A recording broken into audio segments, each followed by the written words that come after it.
There are a lot of promising boxers in boxing. Uh, I was listening to an interview Terence Crawford had recently, and he's one of the gifted ones that made it. Uh, Inner city youth, at-risk youth. There are a lot of very gifted at-risk youth. There are a lot of geniuses in this world, but they don't all. Most of them don't survive to make it so that the world could see their genius. And Terence was explaining how he came to boxing, and he was explaining uh, how uh, he came to be, quite frankly, and comes from a fighting family, which would explain why he is the way he is. Uh, Always wants to fight. Since he knew himself, he wanted to fight. He came out the womb with his hands balled in a fist. This guy was born to fight. Um, he's a different cat. I think Shawn Porter's father identified that. This kid, I mean, he don't back down from nothing. He would fight. He would fight even if he wasn't going to be paid. In fact, he was a problem child because that's all he did. He fought. He fought. Um, so discipline, discipline. There's a lesson for all of us in here.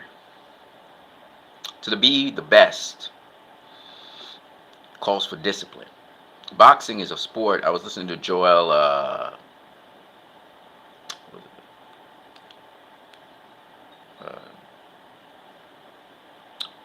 The brother of Julio and Joel Garcia. Was it Garcia? No, it's not Garcia. I'm trying to remember. Diaz. Julio Diaz. Joel Diaz. Julio Diaz's brother. Was talking about how boxing brings about discipline, and it really does. And as with all things, it is one of the truest things about boxing is if you don't have discipline, you will pay for it. You can't cut corners in boxing. I was listening to Muhammad Ali's grandson. Uh, the name is slipping me right now, but and he was talking about that. I'm already 3 minutes in. Um, Initially, in the beginning, Terence didn't have the discipline, and he was kicked out of the gym a number of times. Explored other sports. You know, his father, his brothers, all of them used to box, fought in the Golden Gloves, etc. But their passion was more for wrestling, so they ended up being wrestlers. His mother and his father's side, they both boxed. Everybody boxed.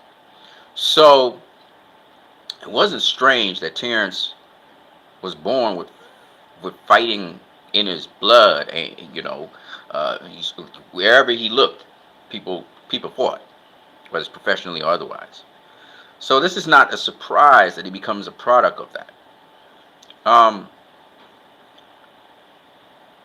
the incredible thing about this guy was when he began to have structure, when he began to become disciplined. And if you look at Terence Crawford, and he reminds me so much of the greats of the past.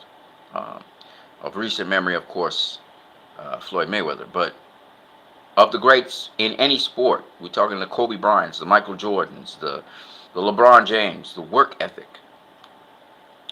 What Terence said, and this is something that I know the younger fighters today understand, the younger elite fighters particularly, is you have to have discipline. You must be able to do the same thing over and over again to form certain routines that just have to be part of your work ethic. Boxers today train 3, 4, 5 times a day. The elite ones. They're dedicated. Dedication is such an important thing. You know, certain things Floyd Mayweather preach. A lot of people say, Floyd's bad for boxing. I'm going to talk about Floyd Mayweather again because I have to talk about him. Because there's just so many good things that this guy brought to the sport. And I see it in Tyson Fury. I see it in Canelo Alvarez. Any top elite fighter has borrowed a page out of, if not Floyd Mayweather Jr.'s book, because he's an old school fighter, quotes that he may have said that come from boxers before him. You know, um, I hear, certain sayings that came from Evander Holyfield, certain sayings that come from Larry Holmes, certain sayings that come from Muhammad Ali, certain sayings that come from Roy Jones Jr., Pernell Whitaker, uh, you know, uh, Mike McCallum, Georgie Benton, the great Eddie Futch, greats like Emmanuel Stewart, and so on and so on and so on, and different sayings and different things being said. And of course, the sport of boxing is changing, and we are learning more truths. People always said, you can't generate power, you can't create power. Well, uh, you know,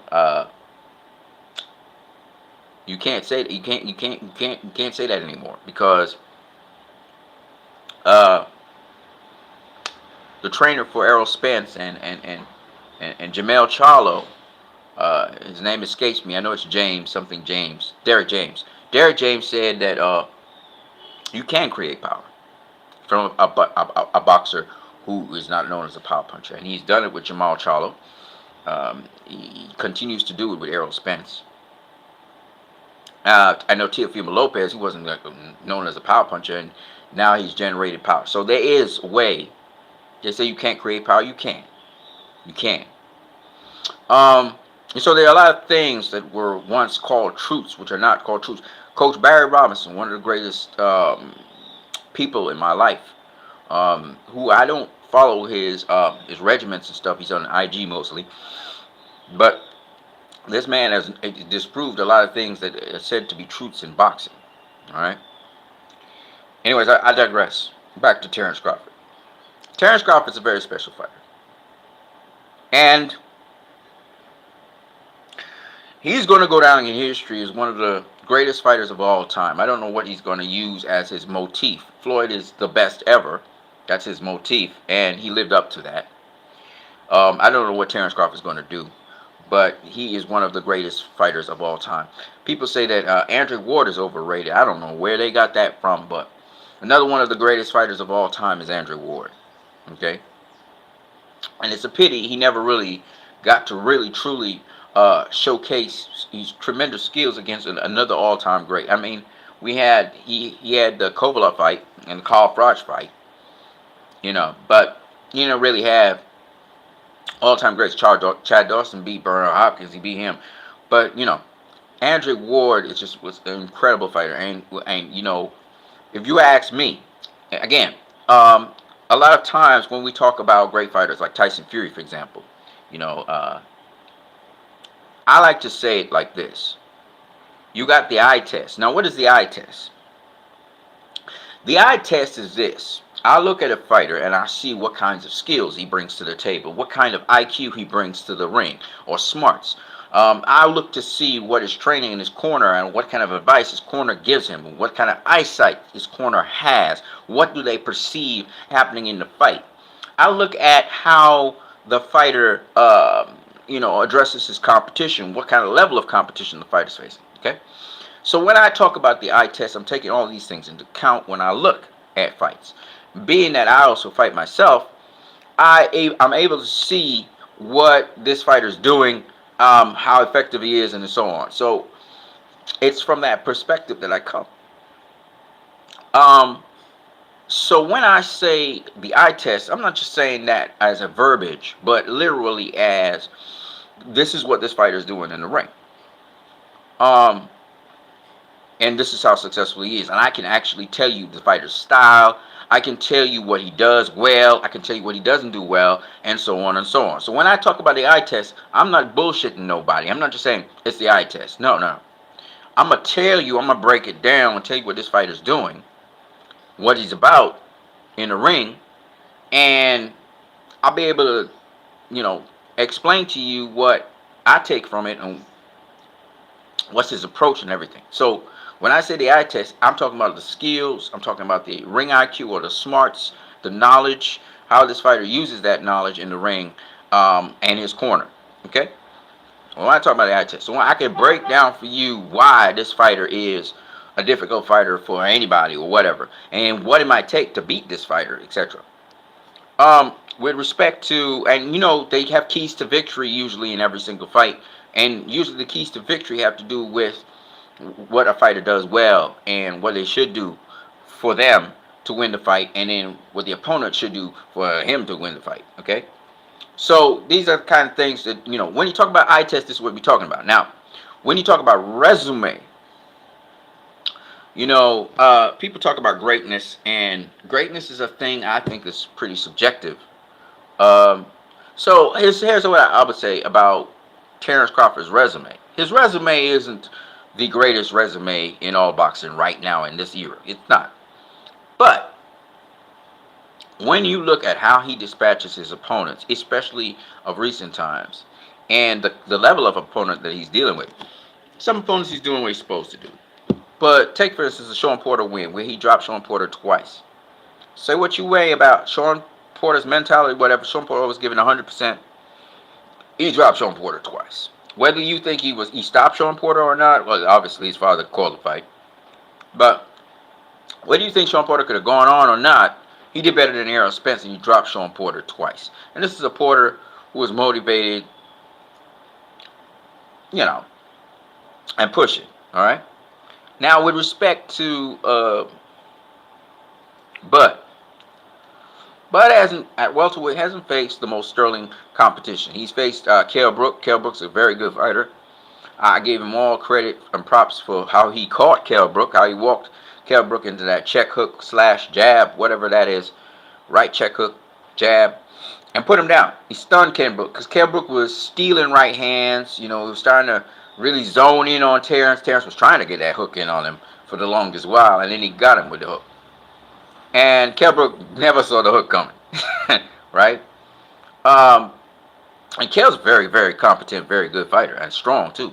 So the fact that Terence was able to stun him and then jump on him was pretty impressive. I thought that fight would have gone the distance. I didn't think Terence was going to knock out Kell Brook. I know Kell Brook. Kell Brook wasn't weight drained or anything, as far as I could see. So that was just IQ right there. And then his next fight was Shawn Porter, and I think these are his two best wins at welterweight so far. It's Kell Brook and Shawn Porter, and those two guys. Kell Brook is not a top 10 welterweight, but he's pulling his way back in there, beating Amir Khan, and hopefully, if Kell Brook can get one or two more wins, depending on how much more fights he has, he does. If he gets one or two more wins up there, he might be in the top 10 running, and he may want to make a run for the welterweight champion. So I mean, Kell Brook's not that far out.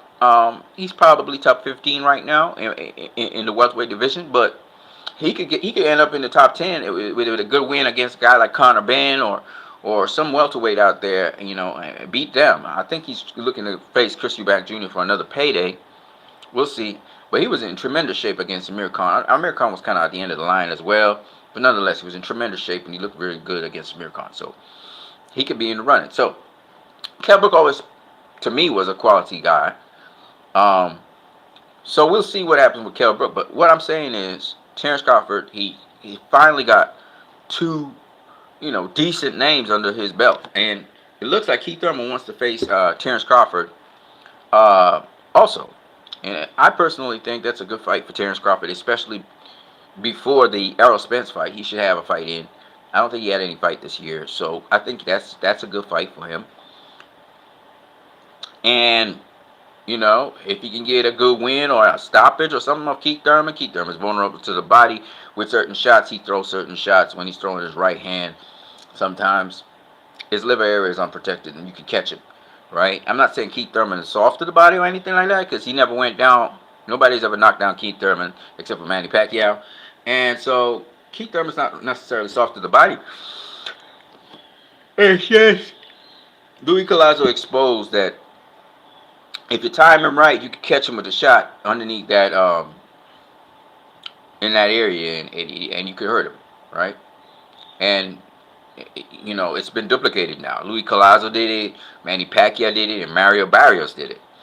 They caught him right there and hurt him. So this is the same shot, well timed that all these guys have been catching Keith with. So Keith needs to pay attention to that and clean up his game.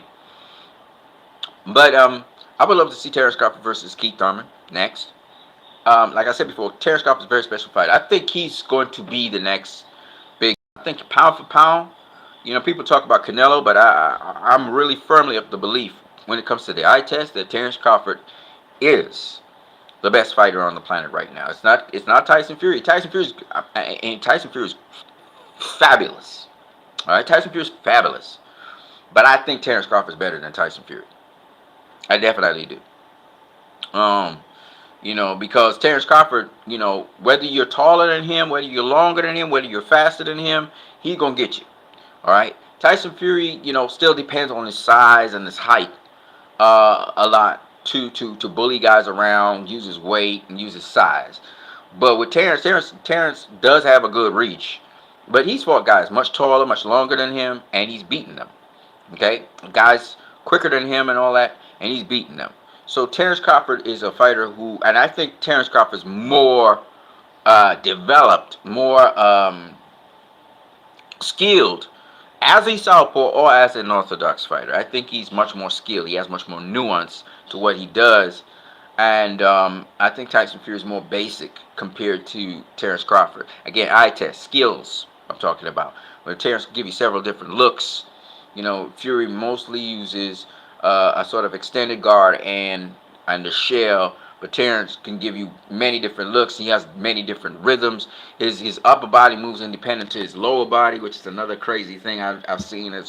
I'm very impressed with that. He can move his hands at a different rhythm to his feet.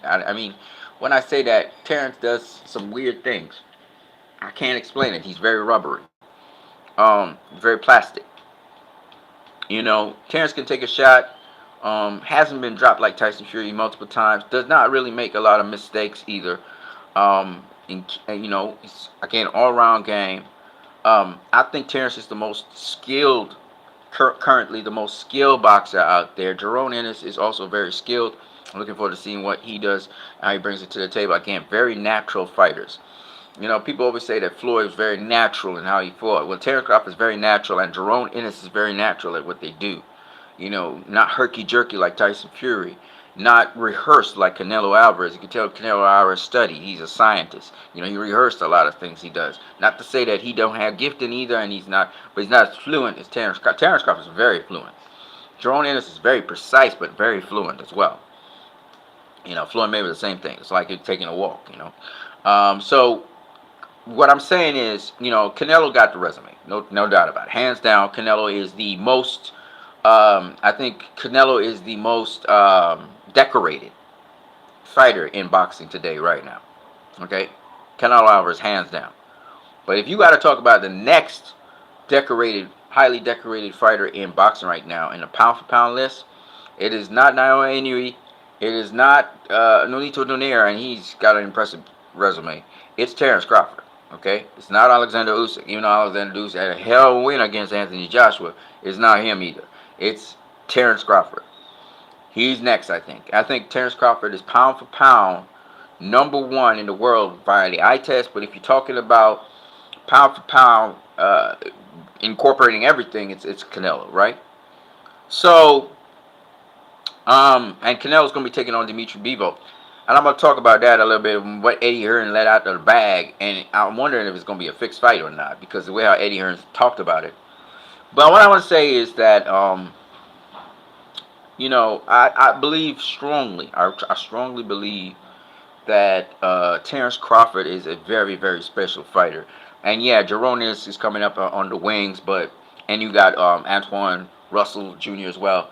But I got to say, if you're talking about in 147-pound division, Errol Spence is a great fighter and all that. I know his full potential has not been seen yet. And Errol's training his ass off to face Terence Crawford. But Terence Crawford, the thing with Terence Crawford, right? Errol's now getting dedicated and really serious about it and really Terence Crawford been on weight. Terence Crawford been in shape. Terence Crawford trains in and out of season. Terence Crawford spars out of season. Terence Crawford teaches other guys in his gym. Terence Crawford is on a whole other level, I believe. And I have come full 180 degrees from where I used to stand. I think Terence Crawford is on a whole other level to Errol Spence Jr. I'm going to say it now, and I'm going to say it again. I think Terence Crawford is a whole other level. And the reason being that Terence Crawford he always been dedicated, always committed to boxing. He never been doing no stupidness. He been taking care of his body. He did the right things. That's why Terence Crawford always in shape. Always in shape and is always ready. Right? He's always ready. He stay ready. Errol Spence don't always stay ready. He on and off, and that's going. And Errol's got a dog mind and everything, and that's great. But you now starting to do the right things. Terence been doing it his whole entire career, and I think that's the difference between Terence Crawford and Errol Spence, and I think that's what's going to make the difference. And but of course, Terence Crawford, I believe, is also more plastic than Errol Spence. That is to say, he's more creative, he's more innovative. Errol Spence is more rehearsed.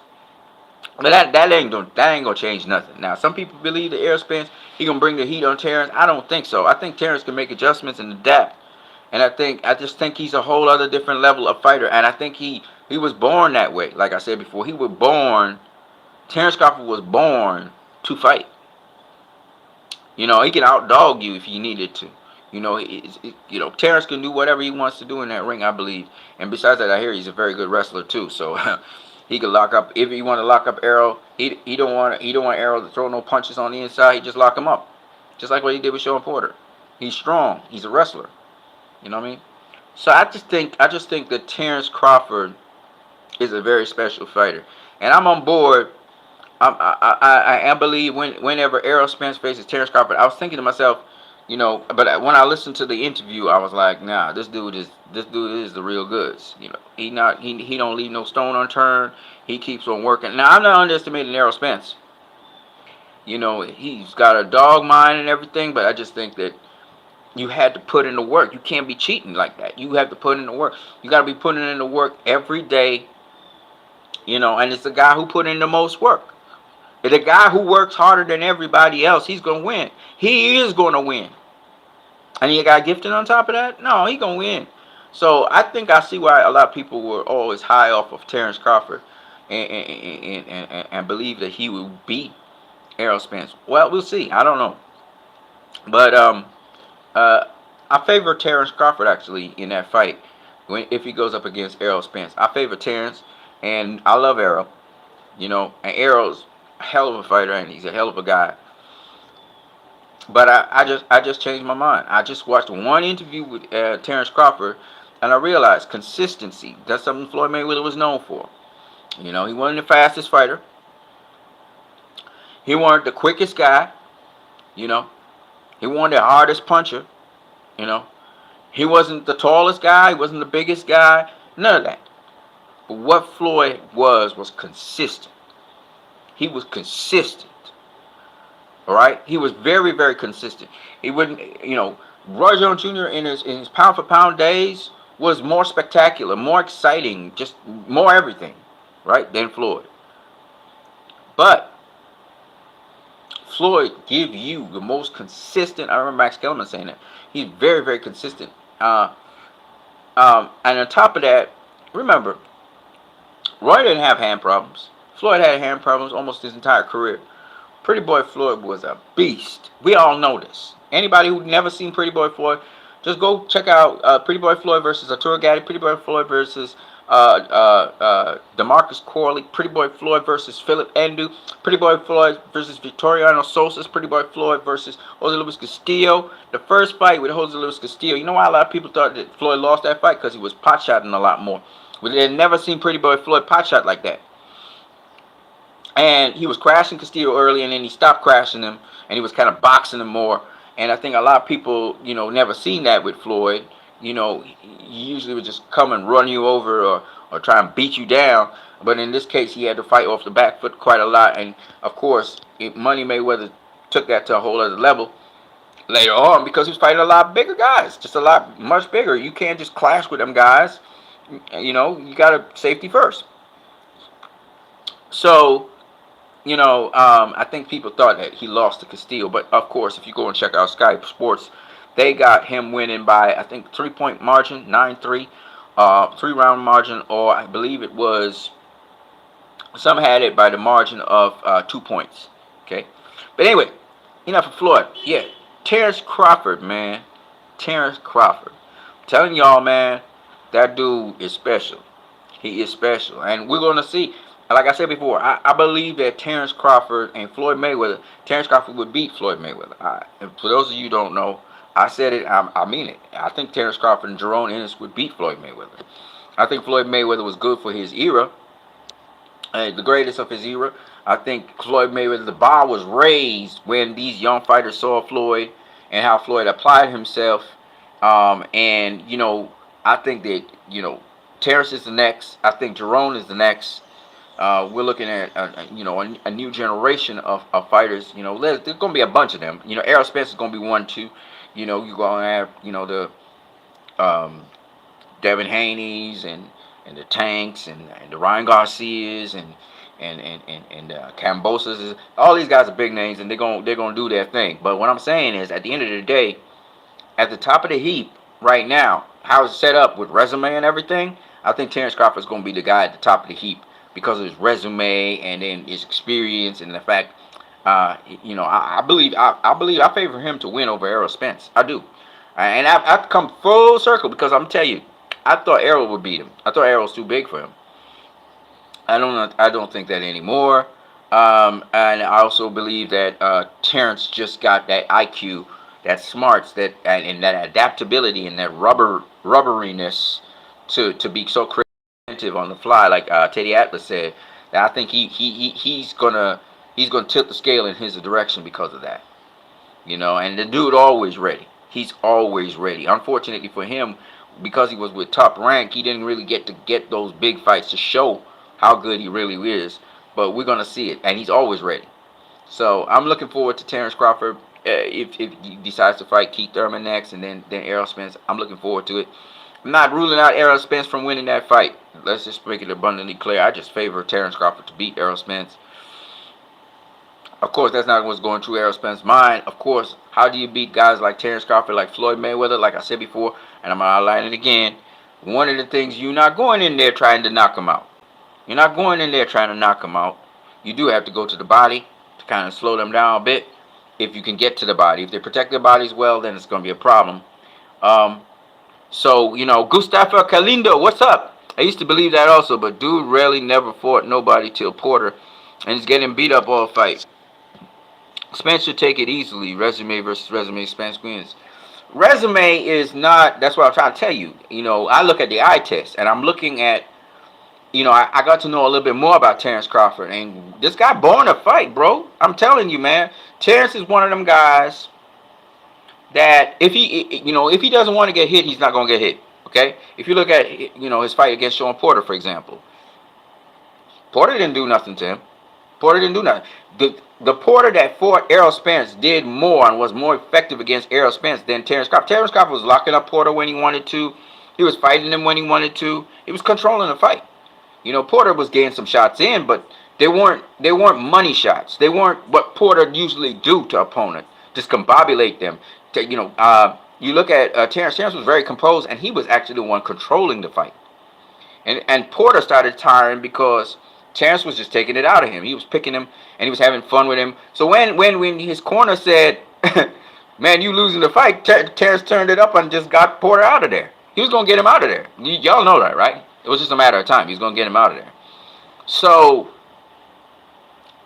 that's how good this guy is. He can change gears on you and just get a guy out of there. And Terence is a guy, I always used to say his flaw would have been that he liked to mix it up too much. But he needed a challenge. He needs somebody that, he could respect their power or whatever. Because Terence, I remember when Kavaliauskas dropped him. And he did drop him. But after he dropped Terence changed gears. He was still keeping a bit of defense. He wasn't letting Kavaliauskas just land, money punches all the time like he was doing early on. And he started walking through this dude. Cavalier can punch. He's a power puncher. That's what he do. And he was walking through him. Okay? And he stopped him. Right? With a right hook, right? He stopped him. Dropped him multiple times and then he stopped him. You know, and Cavalier is test every single opponent he's faced, right? I either beat you or he tests you. He didn't do well against Ray Robinson, the new Ray Robinson. He didn't do well against him. Ray Robinson, I thought beat him, but he's confused. But he did his homework and he know how to deal with southpaws now. And I was kind of pretty impressed. In fact, I thought Ray Robinson would actually face Terence. Ray Robinson actually has a win against Terence in the amateurs. That would. Let me see what you're saying there. Gustavo Galino said, I don't know. Maybe I got to watch it. But Shawn was putting out work on him. And yeah, I see that his corner told him you're losing. And he took it to another well. Wish they would have let the fight go on. If they had let the fight go on, I think he'd have beaten down Shawn. Shawn would have gotten beaten up. He'd have gotten beaten up. You know, because the pendulum, the momentum had shifted. And Terence was wearing down Shawn. But he was having fun. He was having fun in there with Shawn. Shawn got some. Don't get me wrong. Shawn got some licks in. Okay, Shawn was getting some licks in. It was a competitive fight, but it wasn't as competitive as it was with Errol Spence. When Shawn came to face Errol Spence, he had a lot more success. I actually had Shawn winning that fight, even though he got dropped, because I thought he dominated more rounds. But in this case, he wasn't dominating. He wasn't making Terence fight his fight. He was making. And Terence was making Shawn fight his fight. Terence was the one in control of that fight. And the tempo and the pace of the fight. And it showed. Terence was playing with him. With the Gavaliauskas fight, where he was getting tagged and stuff by Gavaliauskas early, and then Gavaliauskas dropped him. After Gavaliauskas dropped him, he turned it up. And he just got that dude. He beat the crap out of guy. He beat the crap out of him and stopped him. Right? Because Terence... Let me explain something about Terence, because I'm glad I saw the interview. And I remember what Shawn Porter's dad said. Terence he was born a fighter. He was born like this. As a baby, his fists were balled up. Okay? He was born to do this. Okay? They're special. You know, I remember when Floyd Mayweather's father said when Floyd was born, you know, his son started throwing punches as a baby. he was doing this. He was doing the little baby. He's punching. So he started to help him by pulling his hands. That's what he called God gifted. You was born. There's a difference between talented and God gifted. Talented means you got talents and stuff. But when you born to do something, you know, Floyd started punching doorknobs. He was punching doorknobs. Before he could think, he was punching doorknobs. Terence seriously started applying himself to boxing later on, but he was always fighting. Terence was always fighting. Since he was born, he was fighting. He'd fight. He loved to fight. He'd pick fights. He'd get in fights. He'd be in trouble all the time. So he was born that way. You see what I'm saying? Some people are just born that way. And he was born that way. So that's special, because that would explain why he keep on trading with guys. And he always in a bang out. It's because he born to fight. He wanted more fight than box. Which could be, you know, Sugar Ray Leonard or something like that too. And I believe that you know, it's not necessarily his undoing, because I think he's just built to do this. He just built to do that. That's just Terence. So and he's a wrestler. That's a wicked combination. Let me just say that. Because when you can wrestle, that means you can grapple. And when you can grapple, that means you can clinch. And your clinch game is going to be crazy. You're going to lock up guys and they can't get out. So, and I think about it. I say, if anything gets too bad for Terence, besides covering up and protecting himself, which is a defensive skill you must know, he can also stop the action just by clinching Spence. You can just lock him up and control the action that way. And I was thinking about that, and I was like, I know Errol's strong and everything, but if you can wrestle, all right, if you can wrestle and you're a good wrestler, it don't really matter. I think of Logan Paul. Logan Paul was never going to get stopped by Floyd because if things got too hot for him, he just locked Floyd up. And Floyd can't get out of it, and that's what he did. And if a guy has a good clinch game, Evander Holyfield versus Mike Tyson, what do you think? Why do you think Evander Holyfield was able to beat Mike clinch game? He locked him up, right? Tyson can't work his hands, right? You saw Roy do it in the exhibition as well. He locked up Tyson on the inside. Tyson can't do nothing. Can't move his hands. There's a way to lock up guys in boxing. They can't do you nothing. They just disable you, immobilize them. So there's that combination that Terence had. He used it on Shawn Porter. He locked him up when he thought Shawn Porter was getting out of hand. He just locked him up. You know what I mean? And I'm just saying that. Of course, you can't use it too many times. I know Amir Khan used to do it, but and there's different ways of locking up a guy too. But yeah, I just think that Terence is very plastic. What I mean by that is sometimes Terence intuitively adapts to an opponent. It's not like he consciously thought about it. He just intuitively does it.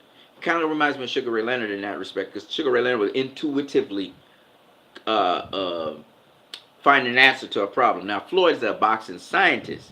Floyd already he have knowledge of situations from his extensive sparring and just sparring all through the.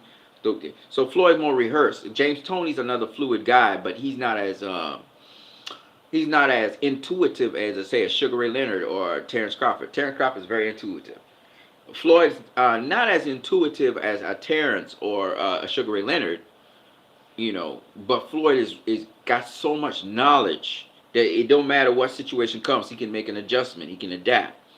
So you got to understand the different kinds of fighters and what they bring to the table.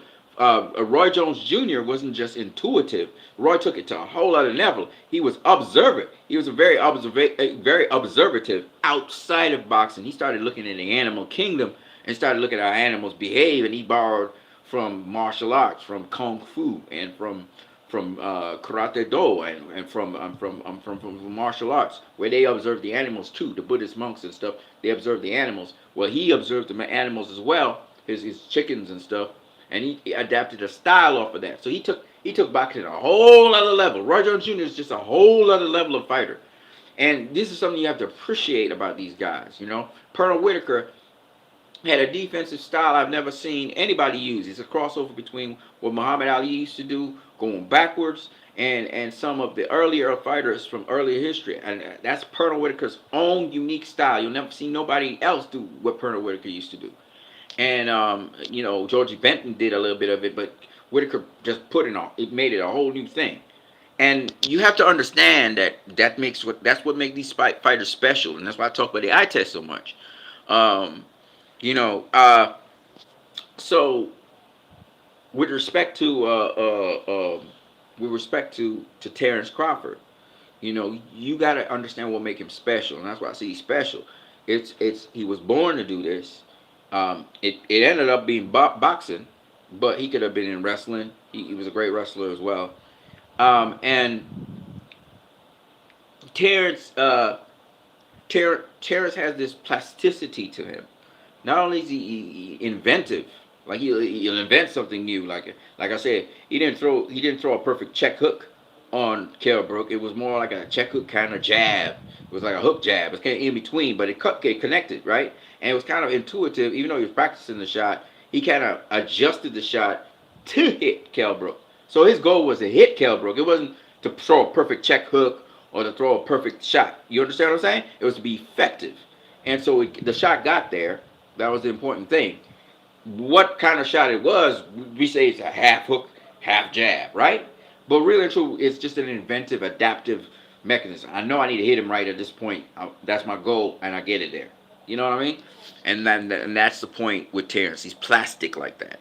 Whereas Floyd would throw a perfect check hook, or he would throw a perfectly timed, shot, textbook shot.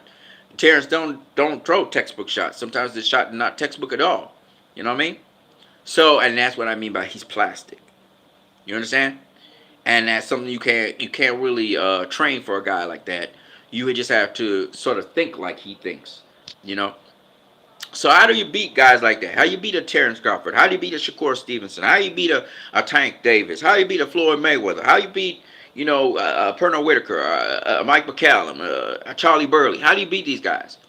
You have to be able to um, be strong on your game, of course, but most importantly, there are just certain fundamental rules of boxing that apply universally. And once you can execute these rules, you can beat anybody. Rule number one, you have to be able to sustain an uncomfortable pace. A pace that's uncomfortable to you, and if it's uncomfortable to you, it's going to be uncomfortable to your opponent. So the pace at which you push a fight can determine your success. The second point, very important, and it's just a rule in boxing. Go to the body. The guy could be faster than you. He could be stronger than you. He could be quicker than you. He could be more powerful than you. If you want to drain a guy, go to the body. Julio Cesar Chavez wasn't the fastest dude in the world. He wasn't the strongest dude in the world. But what he did was he knocked guys out because he wore them down to the body. And he also carried out a pacing of the fight. You don't have to be the fastest guy in the world to throw a high pace. A high pace has to do with how much pressure and how you close the distance.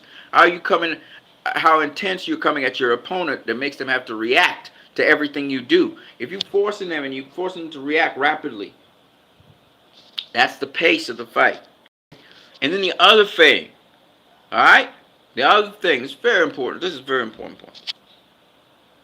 To beat fighters like that, like a Mayweather or whoever, all right? You got to be first. If there's anything you take from this, be first. Initiate everything. Because that's when you can control the checkerboard. You got to be, what's the word? You got to be first. If you're not first, you're going to be reactionary, and then you're going to be behind. You have to initiate your game plan, which means you have to be first in whatever happens. Don't wait for the other guy. Don't sit back and let him try and counter you, whatever. You be first. You play the first play.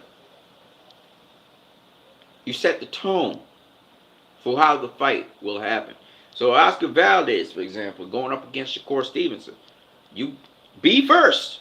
Don't hesitate. He's going to counter you maybe even hit you. Doesn't matter. Be first.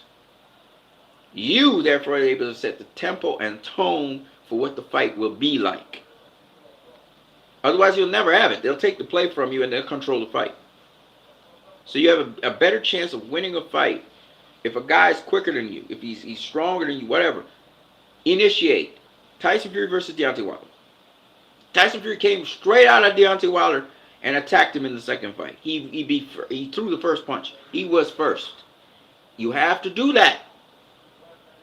You have to force your opponent. If you want to have a high-paced fight, you have to force your opponent. Marcus Mayweather versus Floyd Mayweather. Okay, Floyd Mayweather started throwing things, but Marcus Mayweather responded and caught him an awkward overhand right shot. And after that, Marcus Mayweather took the momentum of the fight until almost the last minute of the round, where Floyd started to adapt, and then he started to take back control of the fight. But the point is, you have a better chance when you be first, when you initiate what is about to happen. Because not only you get to provoke a reaction out of your opponent. Of course, if you be first, you know your opponent's going to react. So you're looking for the reaction. You get to test out your opponent first. You must be first. So if you be first, go to the body. And the pace of the fight needs to be uncomfortable for both you and your opponent. But you should be more used to the discomfort. You have to fight in discomfort to beat opponents like those guys. All right? But they can be beaten. Anybody can be beaten. Anybody can be beaten any given day. So do understand that. Julio Cesar Chavez versus Roger Mayweather. I'll never forget it. When Roger Mayweather quit, he was ahead. He was boxing. But the pace at which Chavez and the intensity at which Chavez was coming, Roger Mayweather didn't feel he could maintain it. And he quit. Okay? So I want you guys to know that There's many different aspects to boxing. And a lot of times people focus on power, they focus on speed, they focus on quickness, they focus on reaction time. Let me tell you something. Look, if you are an older fighter and you know your reaction time is slowing, what do as a veteran? What is the key? If you're slower than an opponent even, what is the key to winning a fight? Okay, so I'm gonna give you a little secret. If you're getting older and your reaction time is slowing down and everything, it means you have to fight a different kind of fight. If you're an inside fighter, it means you have to cut unique angles. You can't just go through the front door. You have to go through the side doors. If you are a outboxer, it means you have to dip in and out of the pocket. But you have to establish a range where you can see everything from further away, which means you have to stay further away from your opponent so you have more time to react. If you're a mid-range fighter, again, angles will be the key. Because in boxing, you'll have to set up your opponent so you'll go down the wrong angle. You have to use this a lot more than just your natural attributes, your natural abilities, your physical abilities. Okay? That's how Bernard Hopkins was able to do what he did for so long. That's how Floyd was able to do what he did for so long. There's certain angles and certain movements Floyd did not use anymore that Pretty Boy Floyd used to use because he gotten older. Okay? So, a lot of people don't know these things. So I'm just breaking it to you guys. One or two little tricks of the trade. And the older you get in boxing, remember, your body can't sustain what you could try and hold together certain pieces of it. You look at old Floyd, don't get me wrong, he mobile and everything, he can move around, but there's certain things he wasn't doing anymore that Pretty Boy Floyd could do. Okay? So, Terence Crawford is another one of those guys who understands fighting. He understands fighting, he understands boxing, and I believe Terence Crawford could fight until he's 40-something because he understands the fundamentals of boxing a lot, and he understands the angles pretty well. And remember, boxing is all about angles. And he's good at trap setting to some degree, and he also has the opportunity to trap set in either stance. So all of these little things, just all these little nuances, I don't want to go into much more detail about what Crawford could do with a guy like Errol Spence and what Errol Spence could do with a guy like Crawford. I'm gonna wait for that fight to materialize itself, which I think will happen. And don't get it twisted. Errol couldn't win this fight. I'm not saying, I'm just favoring Terence, but that doesn't mean that Errol won't win. Errol might just prove me wrong and beat Terence, which would be fantastic. But I just think that Terence is a very special fighter, and I think when I saw that interview, it explained a lot to me. It explained a lot to me about him and why he says what he says, what he does, and just the all-around person that he is. I'm really impressed with him. With respect to this fight, Errol versus Terence, I'm looking forward to it. But of course, this weekend, today, Amanda Serrano will be facing Katie Taylor, and then of course, Shakur Stevenson will be facing Oscar Valdez. I expect Amanda Serrano to implement some of the things I just said versus Katie Taylor. If she tries, Amanda Serrano needs to go to Katie Taylor's body as soon as possible. Katie Taylor's much more mobile. Amanda Serrano's not as quick as Katie Taylor. She's not as fast as Katie Taylor, and she doesn't throw as many combinations as Katie Taylor. So, and I don't know if her power will knock out Katie Taylor or anything like that. So, you gotta invest in the body. I mean, that's what it is.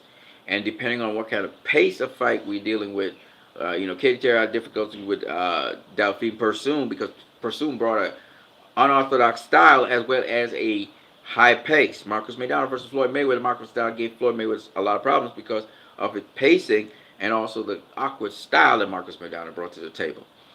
So these are all attributes you have to think about in boxing. I'm going to leave you guys with that. I'm what you need. Hope you guys have a great day. Peace out.